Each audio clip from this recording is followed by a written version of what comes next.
എല്ലാവർക്കും റൂട്ട്സ് സെറികൾച്ചറിൻ്റെ പുതിയൊരു വീഡിയോയിലേക്ക് സ്വാഗതം. നമ്മൾ ജൂലൈ മാസത്തിലേക്ക് പ്രവേശിച്ചിരിക്കുകയാണ്. ജൂൺ മാസം എന്ന് പറയുന്നത് കുറച്ച് കഠിനമായിട്ടുള്ള മാസം തന്നെയായിരുന്നു. നമ്മൾ പ്രതീക്ഷിച്ചതുപോലെ അധികം മഴ ലഭിക്കാത്തൊരു മാസം കൂടിയായിരുന്നു ജൂൺ മാസം എന്ന് പറയുന്നത്.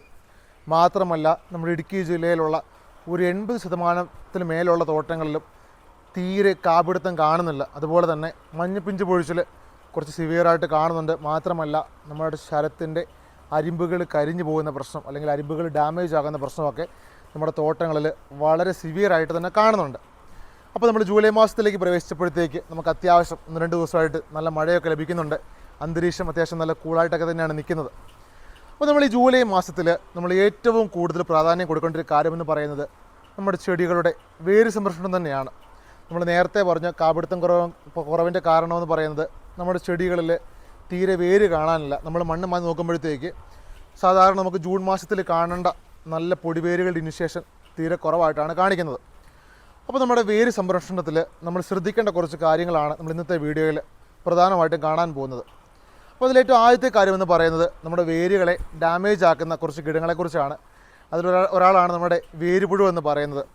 നിലവിലെ സാഹചര്യത്തിൽ നമ്മുടെ ഇടുക്കി ജില്ലയിലെ തോട്ടങ്ങളിൽ നല്ല പോലെ തന്നെ വേരുപുഴുക്കളുടെ സാന്നിധ്യം നല്ലപോലെ കാണുന്നുണ്ട്. തീർച്ചയായിട്ടും നമ്മൾ മണ്ണൊന്ന് മാന്തി നോക്കുകയാണെങ്കിൽ ചെറിയ രീതിക്ക് നമ്മുടെ വേരുപുഴുക്കളുടെ സാന്നിധ്യം കാണുന്നുണ്ട്. അതിന് പ്രധാന കാരണമെന്ന് പറയുന്നത് നമ്മുടെ കാലാവസ്ഥ തന്നെയാണ്. പെട്ടെന്ന് മാറി മറിഞ്ഞ് വരുന്ന കാലാവസ്ഥ തന്നെയാണ് ഈ വേരുപുഴുക്കളുടെ സാന്നിധ്യം കൂട്ടാനുള്ള കാരണം. അപ്പോൾ ചെടികളിൽ വിസിബിൾ ആകുന്നത് നമ്മുടെ ചെടികളുടെ അടിയിൽ നല്ലപോലെ തന്നെ പഴുക്കുന്നതായിട്ട് കാണപ്പെടാൻ സാധിക്കും. അതുപോലെ തന്നെ ചെടികൾക്ക് ചെറിയൊരു മഞ്ഞപ്പ്, മാത്രമല്ല മണ്ണ് മാറ്റി നോക്കുമ്പോഴത്തേക്ക് തീരെ പൊടിവേരുകളുടെ ഇനിഷ്യേഷൻ കാണാൻ സാധിക്കത്തില്ല.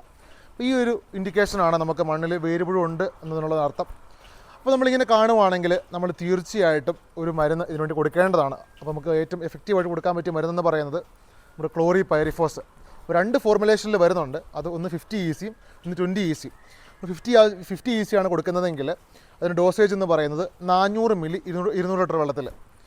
അതേസമയം 20 EC ആണെങ്കിൽ 600 മില്ലി 200 ലിറ്റർ വെള്ളത്തിൽ. അപ്പം ഞാൻ നേരത്തെ പറഞ്ഞു, നമ്മുടെ വേരുപുഴുക്കൾ നമ്മുടെ വേരുകൾക്ക് ഡാമേജ് ഉണ്ടാക്കുന്നത്, അതായത് ചെറിയ ചെറിയ ഇഞ്ചുറീസ്, മുറിവുകളുണ്ടാക്കും. അപ്പോൾ ഈ മുറിവുകളിലൂടെ ഫംഗലുകൾ നമ്മുടെ മണ്ണിൽ നിന്നും ചെടിയിലേക്ക് പ്രവേശിക്കുകയും ചെയ്യും. അതുവഴി ചെടികൾക്ക് നല്ല രീതിയിൽ മഞ്ഞപ്പ് കാണപ്പെടാൻ സാധിക്കും. അപ്പോൾ ഈ ഫംഗലിനെയും കൂടെ നമ്മൾ ഒന്ന് കൺട്രോൾ ചെയ്യാനായിട്ട് നമ്മൾ തീർച്ചയായിട്ടും ഒരു ഫംഗിസൈഡ് ഇതിനോട് ഡ്രെൻ ചെയ്ത് കൊടുക്കേണ്ടതാണ്. അപ്പോൾ നമുക്ക് ഏറ്റവും ചീപ്പായിട്ടും എഫക്റ്റീവായിട്ടും കൊടുക്കാൻ പറ്റിയൊരു ഫംഗിസൈഡാണ് നമ്മുടെ ഹെക്സാകൊണാസോൾ. മീലിക്കോൺ സൂപ്പർ എന്നൊക്കെ പറഞ്ഞ് നമ്മുടെ മാർക്കറ്റിൽ അവൈലബിൾ ആണ്. അപ്പോൾ മീലിക്കോൺ സൂപ്പർ ഒരു 200 മില്ലിയും കൂടെ ഇതിൻ്റെ കൂടെ മിക്സ് ചെയ്ത് ഒരു 8 മുതൽ 10 ലിറ്റർ വരെ ചെടിക്ക് കിട്ടുന്ന രീതിയിൽ നല്ലപോലെ ഒഴിച്ചു കൊടുക്കുകയാണെങ്കിൽ അത്യാവശ്യം നമ്മുടെ മണ്ണിലുള്ള വേരുപുഴുക്കളെ നല്ലപോലെ തന്നെ നമുക്ക് കൺട്രോൾ ചെയ്യാൻ സാധിക്കും. രണ്ടാമത്തെ പ്രധാനപ്പെട്ട പ്രശ്നമാണ് നമ്മുടെ തോട്ടങ്ങളിൽ നെമറ്റോഡിൻ്റെ സാന്നിധ്യം നല്ലപോലെ തന്നെ കാണുന്നുണ്ട്. നമ്മൾ മണ്ണൊന്ന് മാറ്റിയിട്ട് വേരുകളെടുത്ത് നിരീക്ഷിക്കുമ്പോഴത്തേക്ക് നമുക്ക് കാണാൻ സാധിക്കും വേരുകളിലുണ്ടാകുന്ന ചെറിയ ചെറിയ തടിപ്പ്, അതുപോലെ തന്നെ നമ്മുടെ ഇലകൾ കുറുനാമ്പ് പോലെ വരുന്നത്. ഇതിൻ്റെയൊക്കെ ഒരു കാരണമെന്ന് പറയുന്നത് നമ്മുടെ നെമറ്റോഡിൻ്റെ തന്നെ ഒരു സിംറ്റം തന്നെയാണ്. അപ്പോൾ നമ്മൾ തീർച്ചയായിട്ടും നെമറ്റോഡിന് നമ്മൾ മരുന്ന് കൊടുക്കേണ്ടതാണ്. നെമറ്റോഡിൻ്റെ ഒരു ക്യാരക്ടറാണ് വാട്ടർ ലവിങ് ക്യാരക്ടറാണ്. അതായത് മണ്ണിൽ ഈർപ്പം കൂടുമ്പോഴത്തേക്ക് നമ്മുടെ നെമറ്റോഡ് നല്ല പോലെ തന്നെ മണ്ണിൽ കിടന്ന് മൾട്ടിപ്ലൈ ആവും. അങ്ങനെ നമ്മുടെ വേരുകൾക്ക് ചെറിയ സമ്മർദ്ദം ഉണ്ടാകുമ്പോഴത്തേക്ക്, അല്ലെങ്കിൽ വേരുകൾക്കൊരു അതിൻ്റെ ഒരു കപ്പാസിറ്റി കുറയുമ്പോഴത്തേക്ക് പെട്ടെന്ന് തന്നെ നമ്മുടെ ഈ നെമറ്റോഡ് നമ്മുടെ ചെടികളിലേക്ക് പ്രവേശിക്കുകയും ചെയ്യും. വേരുകൾ വഴി നമ്മുടെ ചെടികളിലേക്ക് പ്രവേശിക്കുകയും ചെയ്യും. അപ്പോൾ നമ്മുടെ തോട്ടങ്ങളിൽ നെമറ്റോഡ് ഇൻഫെസ്റ്റേഷൻ കൂടുതലാണെങ്കിൽ നമുക്ക് ഏറ്റവും നന്നായിട്ട് കൊടുക്കാൻ പറ്റിയ കെമിക്കൽ എന്ന് പറയുന്നത് ഫ്ലോപൈറൻ തന്നെയാണ്. അതായത് നമ്മുടെ വെലംബ്രൈം എന്നൊക്കെ പറഞ്ഞ് നമ്മുടെ മാർക്കറ്റിൽ അവൈലബിൾ ആണ്. അപ്പോൾ വെലംബ്രൈം ഒരു 100 മില്ലി 200 ലിറ്റർ വെള്ളത്തിൽ, അതിൻ്റെ കൂടെ നമ്മൾ തീർച്ചയായിട്ടും ഒരു ഫംഗിസൈഡ് കൊടുക്കേണ്ടതാണ്. അപ്പോൾ ടിബുകൊണാസോൾ അതൊരു 150 മില്ലിയും കൂടെ മിക്സ് ചെയ്തിട്ട് നല്ലപോലെ ഡ്രെൻ ചെയ്ത് കൊടുക്കുകയാണെങ്കിൽ നല്ല കൂടുതലായിട്ടുള്ള നെമറ്റോഡിനെ നമുക്ക് കൺട്രോൾ ചെയ്യാൻ സാധിക്കും. അല്ലെങ്കിൽ നമുക്ക് ലൈറ്റായിട്ടുള്ള നെമറ്റോഡൊക്കെ കാണുന്നുണ്ടെങ്കിൽ നമുക്ക് കൊടുക്കാൻ പറ്റിയൊരു മരുന്നെന്ന് പറയുന്നത് ഇവിടെ കാർട്ടാപ്പ് ഹൈഡ്രോക്ലോറൈഡ്. അപ്പോൾ കാർട്ടാപ്പ് ഒരു 150 ഗ്രാം 200 ലിറ്റർ വെള്ളത്തിൽ, അതിൻ്റെ കൂടെ നമ്മുടെ മെയിലിക്കോൺ സൂപ്പർ അതൊരു 200 മില്ലിയും കൂടെ മിക്സ് ചെയ്തിട്ട് നല്ലപോലെ ഒഴിച്ചു കൊടുത്താൽ നമുക്ക് അത്യാവശ്യം നെമറ്റോഡിനാണെങ്കിലും ഫംഗൽ ഇഷ്യൂസിനാണെങ്കിലും കൺട്രോൾ തരുന്ന നല്ലൊരു കോമ്പിനേഷനാണ്. അടുത്തൊരു പ്രധാനപ്പെട്ട കാര്യമാണ് തോട്ടങ്ങളിൽ കുമ്മായത്തിൻ്റെ ആപ്ലിക്കേഷൻസ് ചെയ്ത് തുടങ്ങാത്തവർ, അതായത് കുമ്മായം കലക്കി ഒഴിക്കുകയോ ഇട്ട് കൊടുക്കുകയോ ചെയ്യാത്തവരൊക്കെ തീർച്ചയായിട്ടും മഴയുള്ളത് കൊണ്ട് ഇട്ട് കൊടുക്കാൻ സാധിക്കാവുന്നതാണ് നിങ്ങൾക്ക്. അപ്പോൾ കൊടുക്കേണ്ട അളവെന്ന് പറയുന്നത് ഒരു 10 കിലോ കുമ്മായത്തിന് 1 കിലോ സൾഫർ എന്നുള്ള രീതിയിൽ മിക്സ് ചെയ്തിട്ട് ചെടിക്ക് അകത്തും പുറത്തുമായിട്ട് ഒരു 250 മുതൽ 300 ഗ്രാം വരെ ഒരു ചെടിക്ക് കിട്ടുന്ന രീതിയിൽ നല്ലപോലെ ഇട്ട് കൊടുക്കുന്നത് വളരെ നല്ലതായിരിക്കും. നമ്മുടെ മണ്ണിൻ്റെ അസിഡിറ്റി കുറയാനും, മാത്രമല്ല പുതിയ വേരുകളുടെ ഇനിഷ്യേഷൻ തീരെ കുറവാണ്. കുമ്മായം കൊടുക്കുന്ന തോട്ടങ്ങളിലൊക്കെ അത്യാവശ്യം പുതിയ വേരുകളുടെ സാന്നിധ്യം നല്ലപോലെ കാണുന്നുണ്ട്. അപ്പോൾ തീർച്ചയായിട്ടും കുമ്മായത്തിൻ്റെ ആപ്ലിക്കേഷൻസ് ചെയ്യാത്തവരൊന്ന് സ്റ്റാർട്ട് ചെയ്യേണ്ടതാണ്. അടുത്ത ഒരു പ്രധാനപ്പെട്ട കാര്യമാണ് തോട്ടങ്ങളിൽ വേരഴുകൽ നല്ല പോലെ തന്നെ സിവിയറായിട്ട് കാണുന്നുണ്ട്. അതായത് വേര് ചീഞ്ഞു പോകുന്ന പ്രശ്നം, അതുപോലെ തന്നെ നമ്മുടെ പിത്തിയം ഫൈറ്റ് ഓഫ് ദ റൈസെക്ടോണിയ, അതായത് തട്ട അഴുകൽ, തട്ട മറിച്ചിൽ, നമ്മുടെ ചിമ്പഴുകൽ, അതുപോലെ തന്നെ കൊത്തഴുകൽ, ഈ പ്രശ്നങ്ങളൊക്കെ തോട്ടങ്ങളിൽ സിവിയറായിട്ട് തന്നെ കണ്ടുവരുന്നുണ്ട് മഴ കൂടിയപ്പോഴത്തേക്ക്. അതായത് നമ്മുടെ മണ്ണിലുള്ള ഈ കുമിളുകളുടെ, അതായത് ഫംഗലുകളുടെ ആക്ടിവിറ്റി നല്ലപോലെ കൂടുതലാണ്. അപ്പോൾ നമ്മൾ തീർച്ചയായിട്ടും ഇതിനെ കൺട്രോൾ ചെയ്യാനായിട്ട് ഒരു ഫംഗിസൈഡ് നമ്മൾ ഡ്രഞ്ച് ചെയ്യേണ്ടതാണ്. കാപിടുത്തം കുറവായതുകൊണ്ട് മിക്കവാറും കർഷകർ കാപിടിപ്പിക്കാനൊക്കെ ആയിട്ട് നല്ല പോലെ വളങ്ങളൊക്കെ ചെയ്യുന്നുണ്ട്. അപ്പോൾ നമ്മൾ തീർച്ചയായിട്ടും തോട്ടങ്ങളിൽ പ്രശ്നങ്ങൾ മാറ്റിയതിന് ശേഷം വളം ചെയ്യുന്നതായിരിക്കും ഉചിതം. അപ്പോൾ കുറച്ച് ക്യാഷ് നമ്മൾ തീർച്ചയായിട്ടും ഈ ഫംഗിസൈഡിന് വേണ്ടി ഇൻവെസ്റ്റ് ചെയ്യാനായിട്ട് ഒരു മടിപ്പ് കാണിക്കരുത്. നമ്മൾ ചെയ്യേണ്ട നല്ലൊരു കോമ്പിനേഷൻ ഞാൻ പറഞ്ഞുതരാം. ഏറ്റവും ചീപ്പായിട്ടും നമുക്ക് ഏറ്റവും ബെസ്റ്റായിട്ട് നിലവിലെ ക്ലൈമറ്റ് കൊടുക്കാൻ പറ്റിയ ഒരു കോമ്പിനേഷൻ ഞാൻ പറയാം. നമ്മുടെ COC, നമ്മൾ കാലാകാലമായിട്ട് ചെയ്തുകൊണ്ടിരുന്ന കോമ്പിനേഷൻ തന്നെയാണ്. COC 400 ഗ്രാം, അതിൻ്റെ കൂടെ മെറ്റലാക്സൈൽ 150 ഗ്രാം, നമ്മുടെ പൊട്ടാഷ്യം ഫോസ്ഫനേറ്റ് സഞ്ചാർ 40, അതൊരു 400 മില്ലിയും കൂടെ മിക്സ് ചെയ്തിട്ട് ഒരു ചെടിക്ക് ഒരു 5-6 ലിറ്റർ കിട്ടുന്ന രീതിക്ക് നല്ലപോലെ ഒന്ന് ഒഴിച്ച് കൊടുക്കുകയാണെങ്കിൽ അത്യാവശ്യം നമ്മുടെ വേര് ചീഴ്ചലിനാണെങ്കിലും മറ്റഴുകൽ രോഗങ്ങൾക്കാണെങ്കിലും നല്ല കൺട്രോൾ തരുന്ന ഒരു കോമ്പിനേഷനാണ്. അതുപോലെ തന്നെ നമ്മൾ അഗ്രോണമിക് പ്രാക്ടീസിലേക്ക് വരുമ്പോഴത്തേക്ക്, അതായത് കൃഷി രീതികളിലേക്ക് വരുമ്പോഴത്തേക്ക്, മഴയൊക്കെ ആയതുകൊണ്ട് തോട്ടങ്ങളിൽ നമ്മൾ അടുപ്പിച്ച് വെച്ചിരുന്ന ചപ്പ് നല്ലപോലെ തന്നെ മാറ്റുന്നുണ്ട്. അപ്പോൾ തീർച്ചയായിട്ടും ശ്രദ്ധിക്കുക. ഇതിൻ്റെ ഈ ടൈമിൽ എപ്പോൾ വേണമെങ്കിലും നമുക്കൊരു വെയിൽ പ്രതീക്ഷിക്കാം. അതായത് ജൂൺ ആദ്യം നല്ല മഴ പെയ്തു, അതിനുശേഷം കഠിനമായിട്ടുള്ള വേനൽ വന്നു. അപ്പോൾ ആ വേനലിൽ ഉണ്ടായിരുന്ന വേര് നല്ലപോലെ തന്നെ കരിഞ്ഞു പോയിട്ടുണ്ട്. അപ്പോൾ അങ്ങനെ ഉണ്ടാവാതിരിക്കാനായിട്ടും, അതുപോലെ തന്നെ മഴവെള്ളം വീണിട്ട് നമ്മുടെ മണ്ണ് തെറിച്ച് പോകാതിരിക്കാനൊക്കെ ആയിട്ട്, അതായത് വേരുകൾ പുറത്തേക്ക് എക്സ്പോസ് ആവാതിരിക്കാനൊക്കെ ആയിട്ട് നമ്മൾ തീർച്ചയായിട്ടും ചപ്പ്, അതായത് മൾച്ച് കൊടുക്കുന്നത് വളരെ നല്ല കാര്യമായിരിക്കും. അപ്പോൾ കൊടുക്കുമ്പോഴത്തേക്ക് ശ്രദ്ധിക്കുക, നമ്മുടെ ചെടികളുടെ കിഴങ്ങിൽ നിന്നും ഒരു 1/2 അടി അല്ലെങ്കിൽ 1 അടിയെങ്കിലും തള്ളി നമ്മൾ മൾച്ച് കീപ്പ് ചെയ്താൽ മതിയായിരിക്കും. കിഴങ്ങിനോട് ചേർത്തെടുക്കുമ്പോഴത്തേക്കാണ് അഴുകൽ സാധ്യതകളൊക്കെ ഉള്ളത്. അപ്പോൾ അതൊന്ന് ഒഴിവാക്കാനായിട്ട് നമ്മൾ അകത്തെ ചപ്പുകളൊക്കെ ഒന്ന് വാരിയിട്ട് നമ്മുടെ കിഴങ്ങിൽ നിന്നും ഒരു 1 അടിയെങ്കിലും തള്ളി നമ്മൾ തീർച്ചയായിട്ടും ചപ്പിടേണ്ടതാണ്.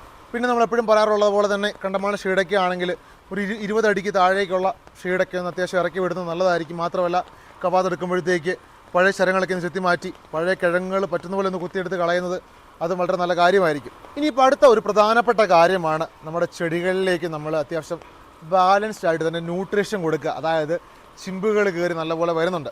അപ്പോൾ നമ്മൾ വേണ്ട രീതിയിൽ വളത്തിൻ്റെ ആപ്ലിക്കേഷൻസ് മഴ ആയതൊക്കെ കൊണ്ട് തന്നെ നമുക്ക് കലക്കി ഒഴിക്കുന്നത് കുറച്ച് ബുദ്ധിമുട്ടാണ്. അപ്പോൾ ഈ ടൈമിൽ നമ്മൾ ന്യൂട്രീഷൻസ് പ്രോപ്പറായിട്ട് കൊടുത്തില്ലെങ്കിൽ വരുന്ന ചിമ്പുകളുടെ ആരോഗ്യം കുറയാനുള്ള സാധ്യതകളുണ്ട്. മാത്രമല്ല കായകളിൽ സെറ്റിങ്സ് ആവാനുള്ള താമസം ചിലപ്പോൾ വന്നിരിക്കാം. നല്ലപോലെ മഴ പെയ്തതൊക്കെ കൊണ്ട് തന്നെ പുതിയ വേരുകളായി വരുന്നതേ ഉള്ളൂ.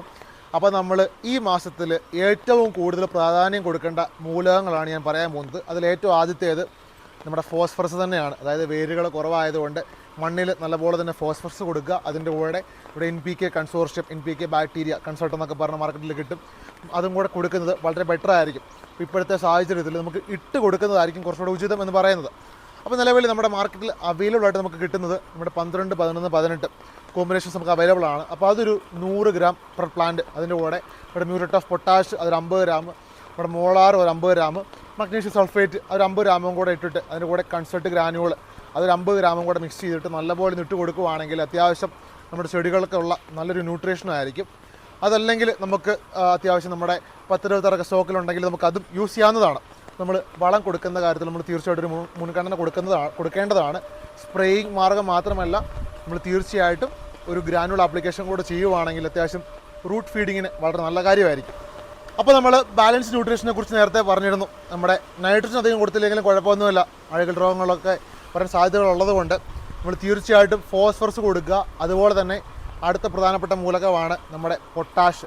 തോട്ടങ്ങളിൽ പൊട്ടാഷ് ഡെഫിഷ്യൻസി നല്ലപോലെ തന്നെ കാണുന്നുണ്ട്. അതായത് ഇലകളുടെ സൈഡ് ഒരുമാതിരി മഞ്ഞ കളർ പോലെ വരുന്നതൊക്കെ പൊട്ടാഷ്യം ഡെഫിഷ്യൻസി കൂടുതലുകൊണ്ടാണ്. അതുപോലെ തന്നെ വരുന്ന കായക്ക് തീരെ സൈസില്ലാതെ നിൽക്കുന്നത്. മാത്രമല്ല നമ്മുടെ തോട്ടങ്ങളിൽ അധികം രോഗങ്ങൾ വരാതെ പ്രതിരോധിക്കാനൊക്കെ ആയിട്ട് പൊട്ടാഷ് വളരെ ഉപകാരപ്രദമായ കാര്യമാണ്. അപ്പോൾ നമ്മൾ തീർച്ചയായിട്ടും കൊടുക്കുമ്പോഴത്തേക്ക് പൊട്ടാഷ്യം കൂടെ നമ്മുടെ മണ്ണിലേക്ക് കൊടുക്കേണ്ടതാണ്.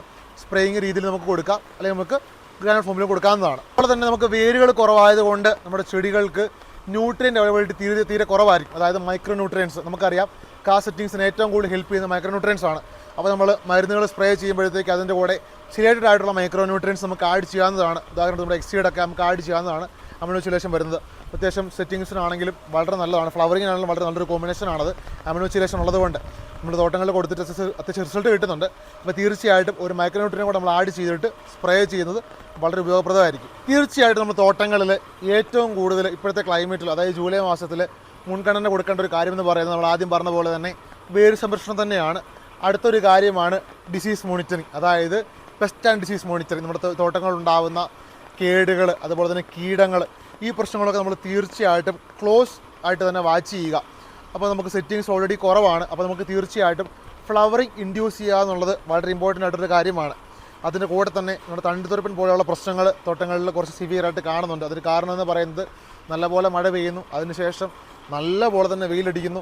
അപ്പോൾ ഇങ്ങനെ വരുമ്പോഴത്തേക്ക് നമ്മുടെ പെസ്റ്റുകളുടെ സാന്നിധ്യം നല്ലപോലെ കൂടുതലായിട്ട് കാണിക്കുന്നുണ്ട്. അപ്പോൾ നമുക്ക് തീർച്ചയായിട്ടും തണ്ടുതുരപ്പനൊക്കെ ഫോക്കസ് ചെയ്ത് നല്ല കുറച്ച് മരുന്നുകൾ കൊടുക്കുന്നത് വളരെ നല്ലതായിരിക്കും. അപ്പോൾ അതിൻ്റെ കൂടെ നമുക്ക് ഫ്ലവറിങ് ഇൻഡ്യൂസ് ചെയ്യാനായിട്ട് ചെറിയ ടോണിക്കൊക്കെ കൊടുക്കുകയാണെങ്കിൽ അത് ഉചിതമായിരിക്കും. നമ്മുടെ സൈറ്റോകൈനിന്, ജിബ്ബർലിക്ക് പോലെയുള്ള മൂലകങ്ങൾ കൊടുക്കുന്നത് വളരെ നല്ലതാണ്. അതുമാത്രമല്ല തോട്ടങ്ങളിൽ ബാക്ടീരിയ വിൽട്ടിൻ്റെ സാന്നിധ്യം വളരെ സിവിയറായിട്ട് കാണുന്നുണ്ട്. അപ്പം മഴയൊക്കെ ആയപ്പോഴത്തേക്ക് വേരുകൾക്ക് കേടുണ്ടായപ്പോഴത്തേക്ക് നല്ല പോലെ തന്നെ ബാക്ടീരിയ വിൽറ്റ് പുതിയ ശരങ്ങളിലേക്ക് അറ്റാക്ക് ചെയ്യുന്നത് കാണുന്നുണ്ട്. അതുപോലെ തന്നെ നിൽക്കുന്ന ശരത്തിലാണെങ്കിലും കായലാണെങ്കിലും നമ്മുടെ അരിമ്പുകളുടെ അറ്റം കരിഞ്ഞു പോകുന്നൊരു പ്രതീതി, അങ്ങനത്തെ കുറച്ച് അവസ്ഥകളൊക്കെ തോട്ടങ്ങളിൽ സിവിയറായിട്ട് കാണുന്നുണ്ട്. അപ്പോൾ നമ്മൾ തീർച്ചയായിട്ടും വാലിഡാമേസിൻ പോലുള്ള മരുന്നുകൾ വാലിൽ നിന്നൊക്കെ പറഞ്ഞ മാർക്കറ്റിൽ കിട്ടും.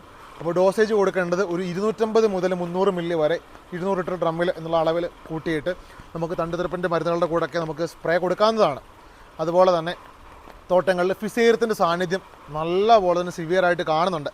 അപ്പം ഫിസേറിയം ഫംഗലിന് വേണ്ടിയിട്ട് നമ്മൾ ഒരു ട്രീറ്റ്മെൻറ്റ് കൊടുക്കുന്നത് വളരെ ഉചിതമായിട്ടുള്ള കാര്യമായിരിക്കും. അപ്പോൾ ഇപ്പോഴത്തെ ഒരു ക്ലൈമറ്റിൽ ഞാൻ സ്പ്രേയിങ് കൊടുക്കുന്നത് നമ്മുടെ കോർട്ടിവയുടെ ഗലീലിയോവയാണ് കൊടുക്കുന്നത്. അപ്പം ഡോസേജ് എന്ന് പറയുന്നത് 200 മില്ലിയാണ് 200 ലിറ്റർ വെള്ളത്തിൽ ഡോസേജ് കൊടുക്കുന്നത്.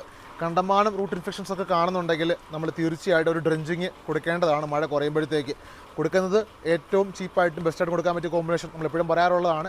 നമ്മുടെ കാർബൺ ഡാസിം ഒരു 300 ഗ്രാമും മിലിക്കോൺ സൂപ്പർ ഹെക്സാക്കോണാസിൽ 200 മില്ലിയും കൂടെ മിക്സ് ചെയ്തിട്ട് ഒരു 6 മുതൽ 8 ലിറ്റർ വെച്ച് വരെ ഡ്രഞ്ച് ചെയ്ത് കൊടുക്കുകയാണെങ്കിൽ അതും നമ്മുടെ മണ്ണിലുള്ള ഫിസേറിയത്തിൻ്റെ കോമ്പിളുകളെ നമുക്ക് അവോയ്ഡ് ചെയ്യാനായിട്ട് സാധിക്കും. അതുപോലെ തന്നെ തോട്ടങ്ങളിൽ തുരിശും കുമ്മായം കൊടുക്കാൻ പ്ലാൻ ചെയ്തിരിക്കുന്നവർ, അതായത് ബോഡിയാസ് മിക്സ്ചർ കൊടുക്കാൻ പ്ലാൻ ചെയ്തിരിക്കുന്നവർക്ക് കൊടുക്കാൻ പറ്റിയ ഒരു ടൈം തന്നെയാണ് ഇപ്പോഴെന്ന് പറയുന്നത്. അപ്പോൾ തീർച്ചയായിട്ടും നമ്മുടെ മണ്ണിലെ ഫംഗലുകളൊക്കെ ഒന്ന് തുരത്താനൊക്കെ ആയിട്ട് ഇപ്പോഴത്തെ ടൈമിൽ കൊടുക്കാൻ പറ്റിയൊരു കോമ്പിനേഷൻ തന്നെയാണ് നമ്മുടെ ബോഡിയാസ് മിക്സ്ചർ എന്ന് പറയുന്നത്. അപ്പോൾ കൊടുക്കാൻ പ്ലാൻ ചെയ്തിരിക്കുന്നവർക്ക് തീർച്ചയായിട്ടും കൊടുക്കാവുന്നതാണ്. അതുപോലെ തന്നെ നമ്മുടെ തോട്ടങ്ങളിൽ നമ്മുടെ ഇലകരിച്ചിൽ കുറച്ച് സിവിയറായിട്ട് കാണുന്നുണ്ട്. അതായത് നല്ലപോലെ മഞ്ഞും വെയിലുള്ള സ്ഥലത്ത്, പ്രത്യേകിച്ച് നമ്മുടെ Manjappetty regions, Thopramkudy area, Thankamani area, അപ്പോൾ ഇങ്ങനെയുള്ള സ്ഥലങ്ങളിലൊക്കെ സിവിയറായിട്ട് തന്നെ നമ്മുടെ ഇലകരിച്ചിൽ കാണുന്നുണ്ട്. അപ്പോൾ നമുക്ക് അതിന് വേണ്ടിയിട്ടും ഒരു കോണ്ടാക്റ്റ് പ്ലസ് സിസ്റ്റമിക് ഫംഗ്ഷൻ നമുക്ക് കൊടുക്കാവുന്നതാണ്. അപ്പോൾ കൊടുക്കാൻ പറ്റിയൊരു കോമ്പിനേഷൻ എന്ന് പറയുന്നത് നമ്മുടെ സ്പ്രിൻറ്റ് 400 ഗ്രാം വെച്ച് കൊടുക്കുകയാണെങ്കിൽ ഫിസേറിയത്തിന് നല്ല എക്സലൻറ്റ് കൺട്രോളാണ്. അതുപോലെ തന്നെ നമ്മുടെ ഇലകരിച്ചിൽ നല്ല കൺട്രോൾ തന്നെ കോമ്പിനേഷനാണ്. അല്ലെങ്കിൽ നമ്മുടെ മാംഗോസപ്പ് തനിയെ ഒരു 300 ഗ്രാമും അതിൻ്റെ കൂടെ നമ്മുടെ തയോഫ്രൈറ്റ് മീതയിൽ അതൊരു 300 ഗ്രാമും കൂടെ മിക്സ് ചെയ്ത് കൊടുക്കുകയാണെങ്കിൽ ഫിസേറിയത്തിനാണെങ്കിലും നമ്മുടെ ഇലകരിച്ചിലിനാണെങ്കിലും നല്ലപോലെ തന്നെ കൺട്രോൾ തരുന്ന ഒരു കോമ്പിനേഷൻ തന്നെയാണ്. തീർച്ചയായിട്ടും നമ്മുടെ ജൂലൈ മാസത്തിൽ നമ്മുടെ വേര് സംരക്ഷണത്തിന് തന്നെ ഒരു ഇമ്പോർട്ടൻസ് കൊടുക്കേണ്ടതാണ്. അപ്പോൾ ഈ മാസത്തിൽ നമ്മൾ പ്രധാനമായിട്ട് ചെയ്യേണ്ട കുറച്ച് കാര്യങ്ങളൊക്കെയാണ് നമ്മൾ ഇന്നത്തെ വീഡിയോയിൽ സംസാരിച്ചത്. അപ്പോൾ ചെയ്യേണ്ട വളങ്ങളെക്കുറിച്ചും ഫോളിയറുകളെക്കുറിച്ചൊക്കെ നമ്മൾ ഡീറ്റെയിൽഡ് ആയിട്ട് തന്നെ ഒരു വീഡിയോ നമ്മുടെ പുറകെ വരുന്നതായിരിക്കും. നല്ല മഴയൊക്കെ നമുക്ക് കിട്ടുന്നുണ്ട്. ഒരു പ്രതീക്ഷയായിട്ടൊരു ക്ലൈമറ്റ് തന്നെയാണ്. ഈ ക്ലൈമറ്റ് 2 ആഴ്ച നിന്ന് കഴിഞ്ഞാൽ കാ പിടിക്കാത്ത തോട്ടങ്ങളൊക്കെ ആണെങ്കിൽ നല്ല പോലെ വേരുകളായിട്ട് കാ പിടിക്കുന്നതായിരിക്കും. അപ്പോൾ തീർച്ചയായിട്ടും ബാക്കി ഫംഗലുകളുടെ ഇഷ്യൂസൊക്കെ ഒന്ന് നിങ്ങൾ ശ്രദ്ധിച്ച് നമ്മുടെ ചെടികളെ ഒന്ന് റെഡിയാക്കി നിർത്തുക, നല്ല പോലെ സിറ്റിങ്സ് ആവാനൊക്കെ ആയിട്ട്. അപ്പോൾ തീർച്ചയായിട്ടും നമ്മുടെ ചാനൽ നിങ്ങൾ സബ്സ്ക്രൈബ് ചെയ്യാൻ മറക്കണ്ട. അഭിപ്രായങ്ങളൊക്കെ താഴെ കമൻറ്റ് സെക്ഷനിൽ നിങ്ങൾക്ക് രേഖപ്പെടുത്താവുന്നതാണ്. സംശയങ്ങൾ അഭിപ്രായങ്ങളൊക്കെ ഉള്ളവർ നമ്മുടെ നമ്പറിൽ ഡയറക്റ്റായിട്ട് കോൺടാക്റ്റ് ചെയ്യുക. കൺസൾട്ടിങ് വേണ്ടവർക്കും നമ്മുടെ ഫീൽഡ് ഇൻസ്പെക്ട് ചെയ്ത് പ്രോപ്പറായിട്ട് കാര്യങ്ങൾ പറഞ്ഞു തരുന്നവർക്ക് വേണ്ടിയിട്ടും നമ്മുടെ നമ്പർ താഴെ കൊടുക്കുന്നതായിരിക്കും. അപ്പോൾ തീർച്ചയായിട്ടും കോൺടാക്റ്റ് ചെയ്യാവുന്നതാണ്. അപ്പം നമ്മൾ ഇനിയും നല്ല നല്ല വീഡിയോസൊക്കെ ആയിട്ട് വരുന്നതായിരിക്കും. വീഡിയോ ഷെയർ ചെയ്യാൻ മറക്കണ്ട. നന്ദി.